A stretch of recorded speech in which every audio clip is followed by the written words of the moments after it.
তোর মনে পড়ে না হাতের মুঠোয় আমার একটা আঙুল থাকতো?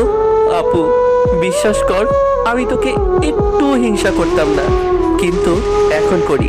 কারণ মা বাবা তোর জন্য সারাক্ষণ কাঁদে, আর আমার জন্য একটু ভাবে না।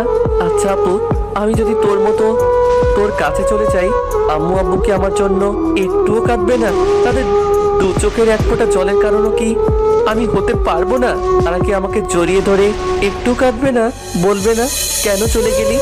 আকাশের ওই তারাটাও হয়তো আমাকে দেখে কাঁদছে আর বলছে, কাঁদবে রে ভাই, খুব কাঁদবে। ওই ঘটনার পর আব্বু আর আমার মুখের দিকে তাকায়নি, আমার কারোর সাথে কথা বলা বন্ধ করে দেয়।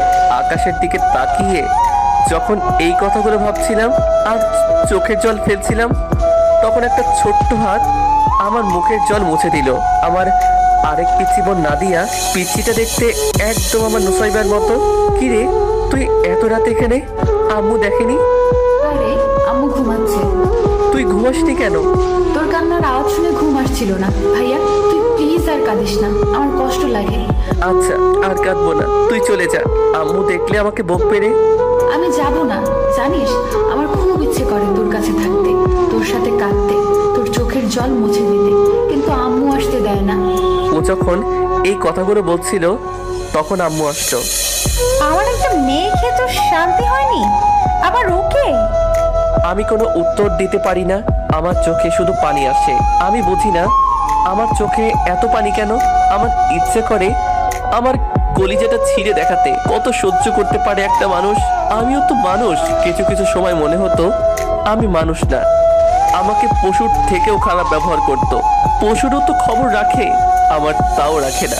সেদিন রাত 1টায় ঘুমাই, কিন্তু ঘুম ভাঙে সন্ধ্যা 8টায়। আসলে ওটা ঘুম ছিল না, আমি অজ্ঞান হয়ে গেছিলাম।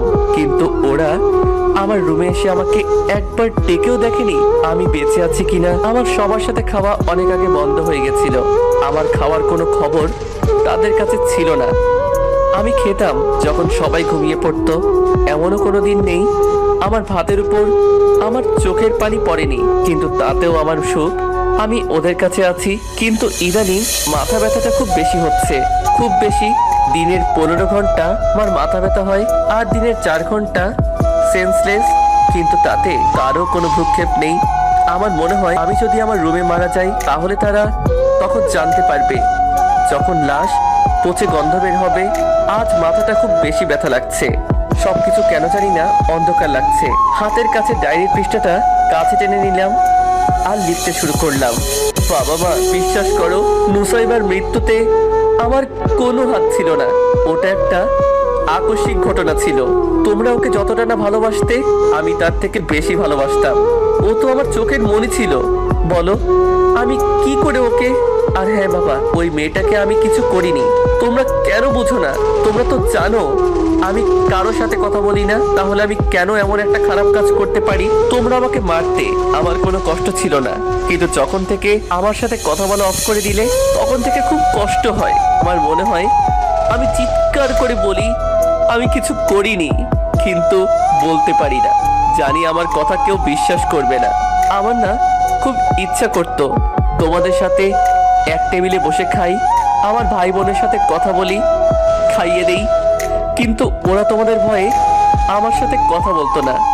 আম্মু যখন নাদিয়াকে খাইয়ে দিত, আমার খুব ইচ্ছা হতো আমিও আম্মুর হাতে খাবো। আমিও তো তোমাদের ছেলে, তাহলে আমি যত দোষ করি তোমরা আমাকে এত অবহেলা করো কেন? আমি আজ কিছু না করেও আজ একটা বড় অপরাধী। আব্বু, তোমরা যখন আমার বোনের খুনি বলো না, তখন মরে যেতে ইচ্ছে করে। সেই দিন আমাকে কেন জেলে দিলে না?